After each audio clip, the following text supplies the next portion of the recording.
Welcome to the Best 5-Minute Wine Podcast. I'm your host, Forrest Kelly. From the seed to the glass, wine has a past. Our aim at the Best 5-Minute Wine Podcast is to look for adventure at wineries around the globe. After all, grape minds think alike. Let's start the adventure. Our featured winery is...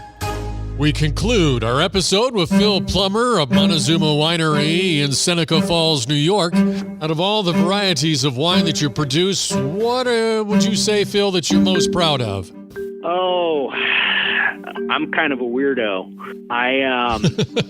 I've been really getting into natural adjacent wines, and I know that is so polarizing, but I'm fascinated by indigenous fermentation. I really love pet nats, orange wines, things like that.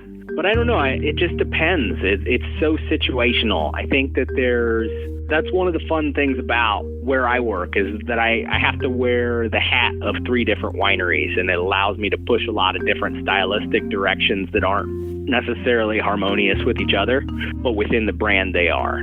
I think in this part of the world, Riesling is the king. That's what we can do as well as anybody in the world. And I'm not being hyperbolic about that. I think you could stand Finger Lakes Riesling up against Mosel, against Alsace, against any of the major Riesling growing regions in the world, and they're going to come back as good as any of them. That's impressive. Yeah, I think it's borne out in the data. You definitely got, if you haven't had experience with them, you got to try them, because there's some magic here that allows us to produce these lean, food-friendly, bright, beautiful Rieslings. So I think if I had to pick one wine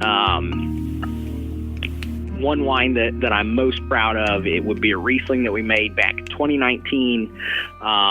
We had a farm that we were working with that was just outside the AVA on Lake Ontario. And that was the vineyard where I learned to make vineyard decisions. It was a family of apple growers that decided to grow grapes, something that they just wanted to try as a hobby. Found out they were actually really good grape growers, and they were very open to allowing me to kind of have my run of that farm. Anytime I wanted to be up there checking on the vines, I was welcome to do it. They followed my lead on picking decisions. Anything that I saw that was problematic was addressed right away, and that's where I learned to make all those decisions. Back in 2019, they made a family decision to get out of the grape business and get rid of their vines, and it was heartbreaking. But we took a lot of care with that vintage to make sure that all of our customers felt the heartbreak too, because we made just beautiful wines that now you can't get again. Since you don't grow your own vines and you're working with multiple growers, how much can you dictate in what they do? Can you actually suggest to them to do something that they don't necessarily want to do? I think the one that seems the most counterintuitive is sometimes you tell them to drop fruit, which for people that grow up growing fruit for the table is like not what they're wired to do. It's about vine balance. Some farms, you have to carry a little bit more fruit to balance vegetative vigor. It's just something that happens. Like, there are certain farms that need to be a higher ton per acre, or else you're not going to get the concentration you want. It sounds silly, but it's 100% true. But yeah, dropping fruit is something that we would talk about, or maybe we need to pull some leaves in this area of the vineyard, or I'm smelling something over here that leads me to believe that we're going to have a rot problem. So maybe we want to go through and harvest some of that out and get it out of here.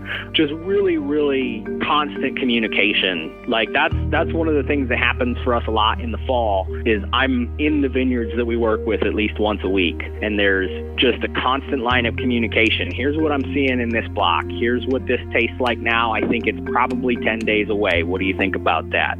If you'd like to learn more about Montezuma Winery, the website, it's easy, montezumawinery.com. Also, Phil, one last thing I did notice checking out the website gallery. I like the wine slushy truck out front of the winery. If you're here and you want to taste single vineyard Rieslings and barrel reserve Cab Franc, we can do that for you. Or if you want to hang out outside and have a slushy, we can do that too.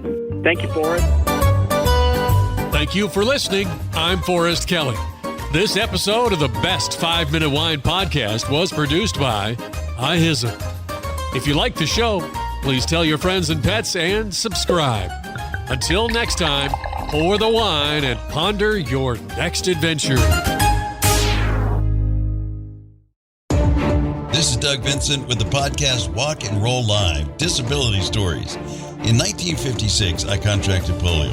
Thanks to my loving parents, I've lived a full, rich life over the past 67 years. Join me as I share my journey and uncover inspiring stories of resilience. This podcast is a platform for survivors of disability and those who champion services for the disabled community. Tune in on Spotify, iHeartRadio, iTunes, whatever your favorite podcast platform is. Let's walk and roll together on this incredible journey of strength and empowerment.